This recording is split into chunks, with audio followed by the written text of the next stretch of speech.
war nañoo daal di gën a ñoŋal learning by doing ici au Sénégal ndax des fois dañuy faral di gis nga def formation waaye boo demee di def stage la nga jàng ak li nga xamante ne moom ngay fekk ci terrain bi dafay daal di xaw a wuute bu baax a baax. alors ñu daal di waxtaanee leneen mu di lu jëm ci wàllub Cour des comptes rapport bi nga xamante ni génn woon nañ ko fi mu juróon coow bu baax a baax ndax guute gi nga xamante ni économiquement daal dina koy tax Sénégal daal di ci am lu ni mel sax daal di taxoon ba ñu sanctionné woon le Sénégal daal di koy dégradé 2 fois.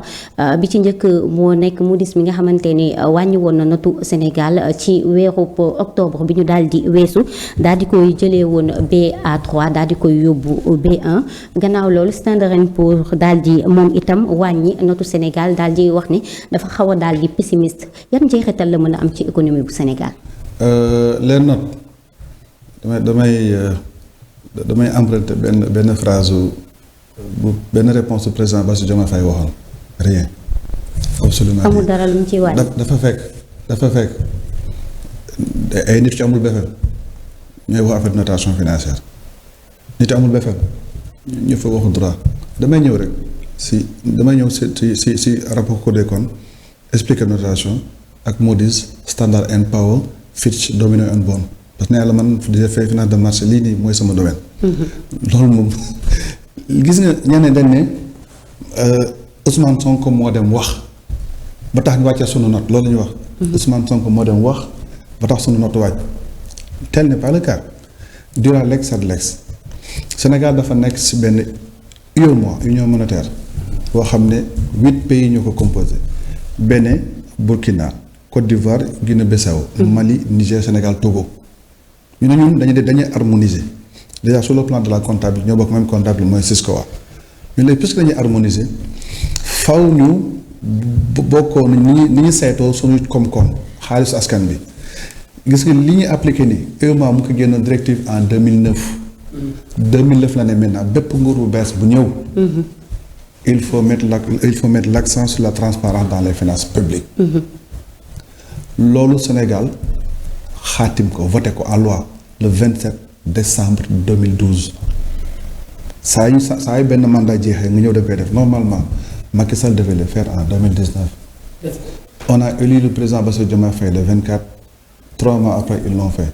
donc pour dire ñi naan Ousmane Sonko moo jëkk di wax tel n'est pas le cas Sénégal dafa bëri manipulation ñu si bëri manipulation ñàkk xam la nag parce que xamuñu lan mooy directive UEMOA xamuñu lan mooy loi moo tax léeg-léeg émission yi day baax parce que Dakar Matin c'est bien suivi may wax ay loi ñu xam ne loi la donc du Ousmane Sonko moo jógee si ca coobare boo xam naan damay yoole Sénégal non c'est une loi moo ne da ngay caytu léegi néew ma la bu ñu indee benn béréb looy def da ngay saytu fas yéene jëf mooy la phase analytique la phase stratégique yow bu ñu la dénkee benn magasin doo ñëw xool la laa fekk sa magasin bi la laa fekk si marchandise la laa fekk si inventaire wax surtout que constitution Sénégal moo ne à chaque nouveau mandat si délai wu ñetti weer da nga am obligation def diagnostic des finances publiques xam nga loolu constitution boo ko defee sax da nga ko fi yore léegi loolu c'est réglé que c'est pas Ousmane Sonko moo jóg maintenant bi mu jógee ñu ne Cour des comptes moo def rapport le Cour des comptes n'a jamais fait de rapport c'est l'inspection générale des finances bi nekk ministère des finances du budget moom moo ko def ñu ngi ko defee ba pare jox ko Cour des comptes pour Cour des comptes certifié ko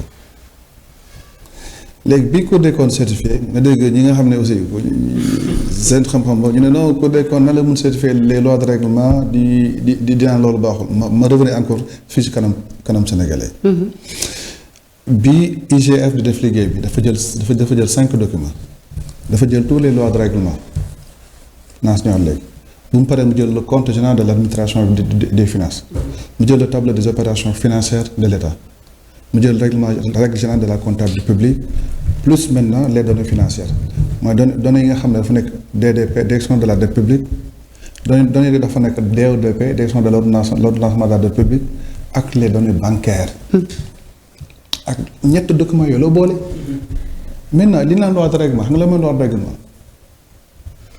LFI mooy loi de finances initiale mooy wax lan la ñu war a dépense chaque année yow ñu ne yow war nga dépenser 1 million année bi jeex nga dépenser 1 million 100 loi de règlement moo lay permettre nga expliquer 100 millions nga dépenser pour lan pour lan donc quand la Cour des comptes certifie le loi de règlement c'était juste par rapport à la LFI.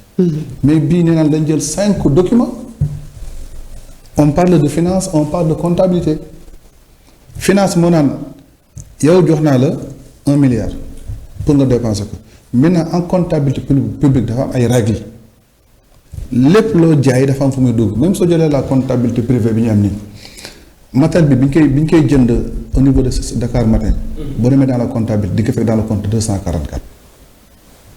oto Dakar Matin bi ñu ko jëndee oto yëpp boo demee dans le compte 245 matériel de transport da nga koy fekk parce que loolu mooy la transparence da nga koy gis dañ koy bind état buy dépenser 6% dépense la dafa am dépense bi day dem sur l'intérêt de la dette mooy boo demee rubrique bi deuxième mooy dépense de personnel troisième mooy dépense d'acquisition de biens et de services quatrième mooy transfert courant cinquième mooy investissement sixième mooy transfert de capitaux ñu ne leen ba léegi jox leen 1 milliard ñu ne wax est-ce que dépense nañ ko on a fait la comparaison entre la finance et la comptabilité te bi ñuy bind rapport de la Cour des comptes ñaari parties dama ko simplifier ñaari parties la rek. première partie bi c'est sur le budget bi ne budget mooy recette ak dépense deuxième partie bi c'était sur la trésorerie mooy xaalis bi état bi yor soit bu nekk si biir trésor wala dans les banques ak la dette ñu ne maintenant recette bi li ñu constaté mooy de rattachement irrégulier comptabilité dafa am ay règles maanaam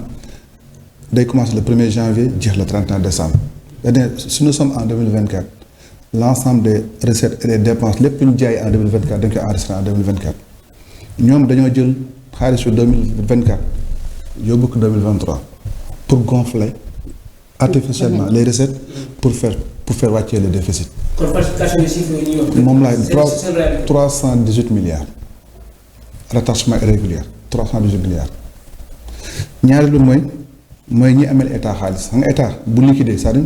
mën nga répéter li nga wax ne c'est-à-dire ci comme principe bu.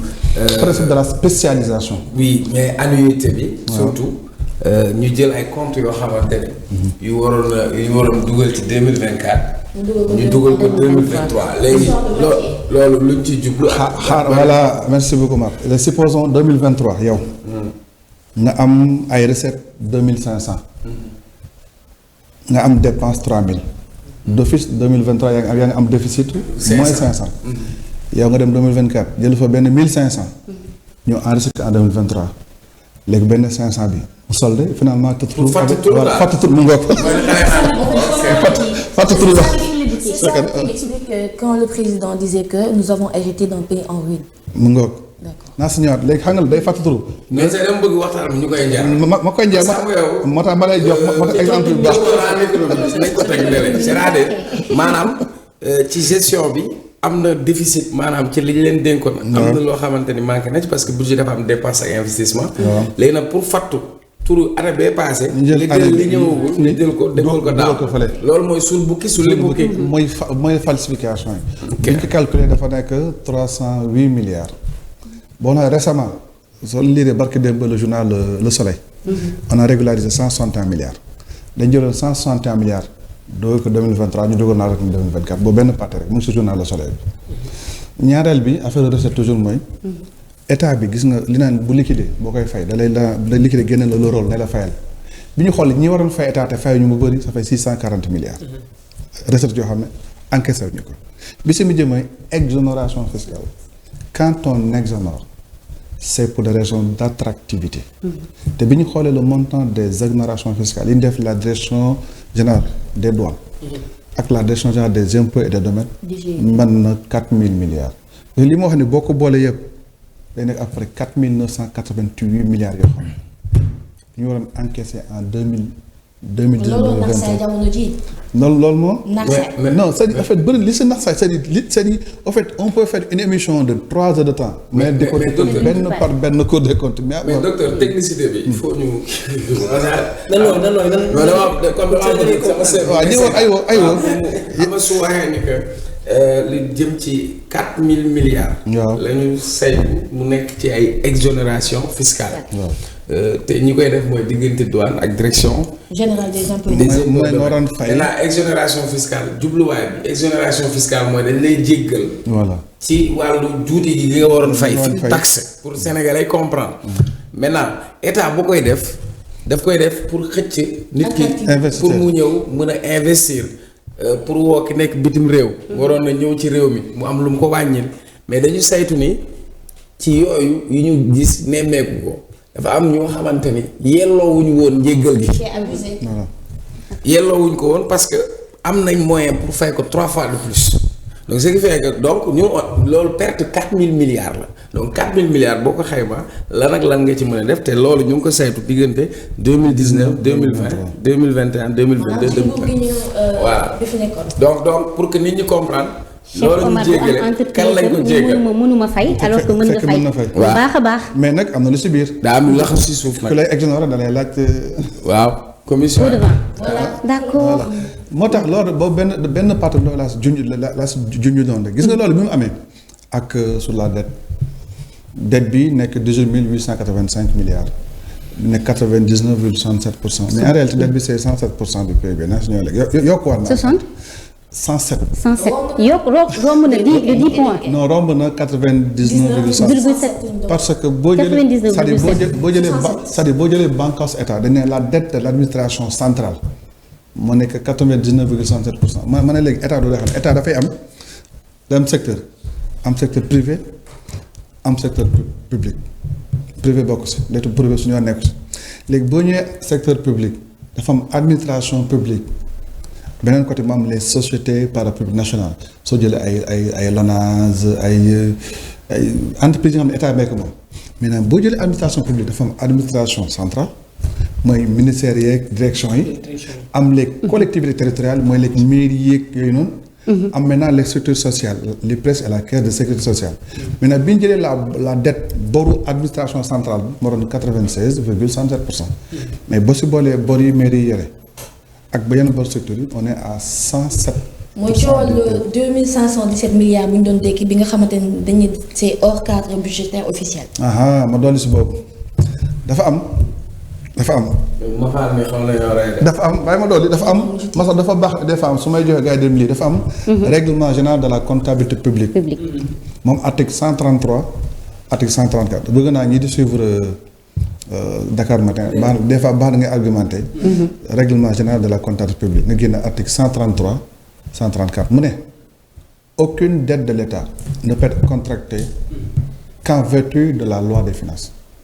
dafay xaw compliqué dañ ne état warul am benn bor boo xam ne assemblée nationale autorisé wu ko parce que su ne en vertu de la loi des finances assemblée mooy document bi muy voté ne maanaam suñ ko olofale kenn waru fi leb xaalis te assemblée yëgu ko loolu mooy article 33 bu ko assemblée autorisé ba pare maintenant si lay président jël décret si li ko waa ministère des budget wax ko mu leb donc les 2100 milliards yi nga xam mooy lan mooy xaalis yoo xam ne dañ ko leb jaaru su budget bi mooy loi voté ko mooy assemblée yëgu ko mooy te dama lay confirmer rek on a violé tellement de lois mais loi boobu dafa baax nit ñi des fois ñu koy lire xam ne Mafal. alors docteur da nga wax lu am solo c'est-à-dire que mooy da nga ni amul bépp li nga xamante moo ci lépp bu ñu war a def te jaarul ci qu'en vertu de la loi des finances. voilà jaarul fële ca pencum ndaw réew mi. alors est-ce que aujourd'hui on peut prendre pour comptable wala pour complice li nga xamante ne moom moo di woon pencum ndaw réew mi bu fi nekkoon nga xamante ñoom ñoo amoon cette majorité yooyu lay jamono. non c'est en fait ñoom ils ont voté. certes ils ont voté la LFI de 2024 voté nañ ko. waaw voté nañ ko mais entre temps initial voté nañ ko. mais entre temps gars yi open bar lañ defoon di leb de gauche à droite te assemblée yëgu ko. ñoom ñoo waroon dellu daal di def loi de finances boo nee bëgg da nga ne man kat li ngeen ma waxoon ma leb dafa ndaw. ginnaaw am na yeneen problème bés bëgg naa lebaat lii. ñu ñaatale lii nga dellu assemblée def loi des finances rectificative mais liñ def dans le cadrage financier foofu ñaari compte laa jël la c'est important qu'on en parle au niveau de la trésorerie dafa am ñaari compte le compte cap gouvernement Ousmane Sonko naan gis nañ benn compte 1000 milliards c'est 1343 milliards ku mu intéressé ubbil le rapport de la Cour des comptes à la page 16 en bas. waaw am na ñu ne gis nañ ko foofu. non dama koy répéter devant les caméras. un compte bancaire. ubbi leen mais dañoo ni loolu mënul nekk docteur. ubbi leen comment loolu mën a nekkee. ubbi leen le rapport de la Cour des comptes à la page 16 en bas c'est un mouvement de 1343 milliards ci fan la feeñ exactement. ci ban pàcc. dafa am compte de dépôt. foog aussi ma ñëw le trésor. Cheikh Omar dafa mel ni nga jommi de. le trésor moom mooy banque état. bu état lebee trésor mooy dañ ci xaalis. ñoom ñu ne des fois puisque trésor dafay yéex. mooy l'unicité des caisses le principe de l'unicité des caisses. mooy banque état. ñu ne puisque des fois trésor pour génne xaalis dafay compliqué dañuy créer ñaari compte de dépôt.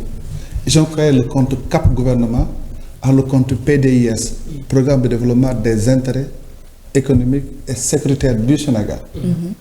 les comptes ñu ne léegi maintenant compte boobu bu ñu ko ubbee bu la neexee sax nga ubbi des comptes dans des banques wala à l'étranger léegi ñu ne les comptes boobu puisque c'est tellement sécuritaire des fois pour nga dépenser xaalis t'es pas obligé de le justifier. compte boobu la am mouvement li fa jaar ci xaalis de 2019 à 2023 c'est 1343 milliards. rapport de la Cour des comptes à la page 16.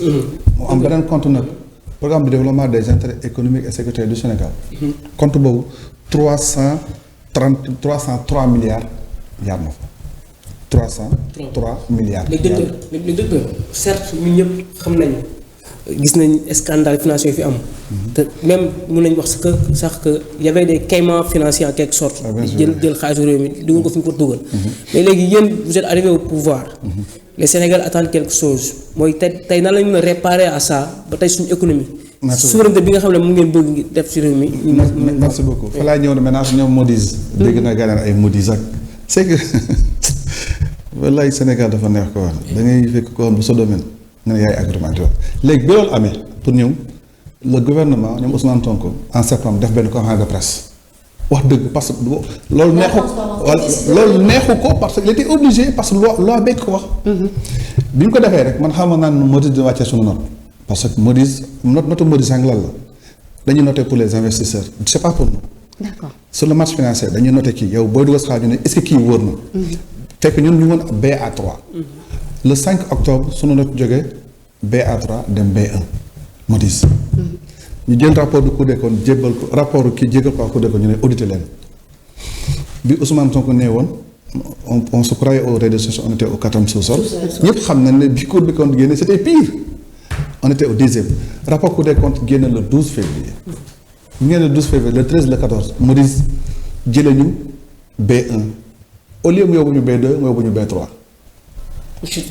wàcce ñu B3. Standard and Power jëlee ñu B plus yóbbu ñu B. notation yi ñett pour la notation financière ñett la.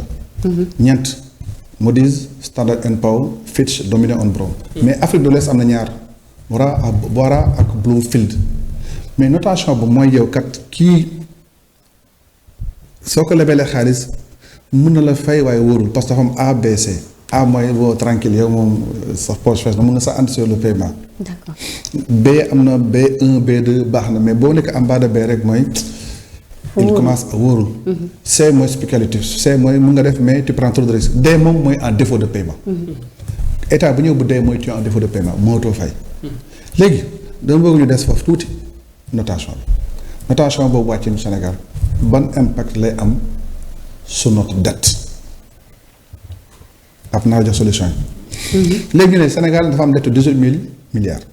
ñu ne dette bi dafa am ñaari façon dette boo xam ne fii si biir bon réew mi bon réew mi dana UEMOA quoi UEMOA parce que su ne réew mi on peut emprunter dans le marché de l'UEMOA mooy si biir réew mi quoi nañ jàpp réew mi su yombal ko rek quoi li si ëpp nag mu ngi jóge bitim réew léegi Cheikh Omar su njël dette bi nekk si biir réew mi dafa am emprunt domestique am bon de trésor am obligation de trésor maanaam Sénégal bu ko neex ba dem su banque yi emprunté maintenant note bi ñu wàccee dañ ne c'est le note du Sénégal à long terme mooy note bi nga xam ne day jël bor yi nga xam ne day nekk 1 an 2 ans 3 ans 4 ans 5 ans 6 ans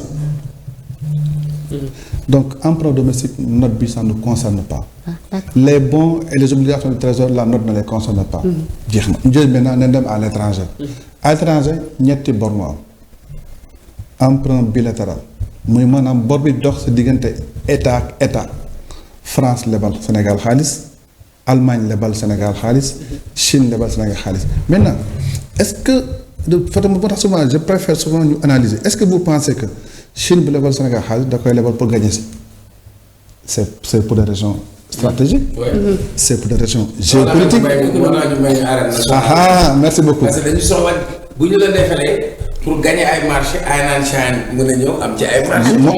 moo tax analyse dafa baax ñuy posé débat léegi bu Chine lebalee xaalis du souvent c'est pas financier. boobu dette bilatérale yoonam nekk su notation bi maintenant jël la dette multilatérale mooy dette bi nga xam ne kuréel yoo xam yi lëkkaloo yu nekk si àdduna ñoo la koy jox mooy FMI Banque mondiale ba BAD bii mais FMI bu dee lebal xaalis souvent da lay jàppale pour nga développer FMI ñu mu jàpp ñi nga xam ne ñu ngi presque ñu ngi au bord de la faillite le FMI boobu dina lebal xaalis espère lu mu si gagné pas du tout parce que l'objectif de FMI c'est aider le développement mu des ban bor maintenant la bor dette commerciale mooy eurobond. si eurobond yi nag. mu jiwoon ay coow lu bëri. eurobond yi nag faaw nag ñu di eurobond nag foofu la note di amee solo mais nag nee naa leen emprunt domestique bon de trésor obligation de trésor dette bilatérale dette multilatérale yoon seen yoon nekk su ma tax. mu def eurobond. xaaral ma leeral eurobond. xam nga lan mooy eurobond wallaay eurobond bor la rek. supposons mooy bor boo xam ne benn banque mënul ko lebal. tey jii ma nekk TRAFPT bëgg 10 millions dem sama banque nekk dama bëgg lebal ma 10 millions banque mën na ma lebal 10 millions loolu mooy emprunt indivis comme indivisible parce que banque bi am na capacité lebal ma 10 millions. léegi ma dellu sama banque mu nekk man daal léegi man 20 milliards laa bëgg. banque ne la non seulement c'est risqué mais aw ma 20 milliards yu ma la lebal. léegi man dama ne léegi comme que benn banque mënu ma ko lebal damay fexe nit ñu bëri ku nekk nga xool loo ma lebalee.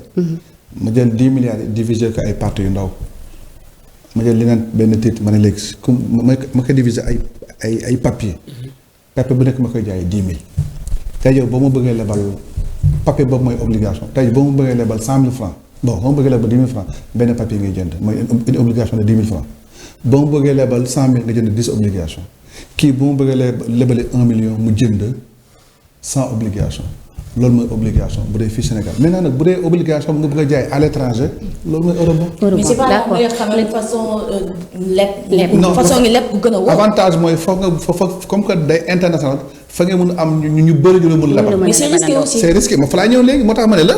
effectivement la notation financière. si eurobond yi lay gën a impact. d'accord Sénégal dafa am 7 eurobond 2009 2011 temps bla Macky Sall ñëw 2014. 2017 2018 2021 ñun ñu def benn eurobond 2024.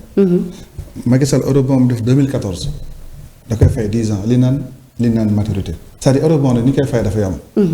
yow boo ma lebalee da nga may lebal sa 10 000 francs ma ne dans 10 ans laa la koy fay ma dama toog xaar 10 ans doo ma fay mais déedéet chaque année naa la fay intérêt. léegi bu dee intérêt 5% la 5% de 10 000 ñaata la bon 1%. léegi chaque année dama lay jox 100 francs 100 francs 100 francs.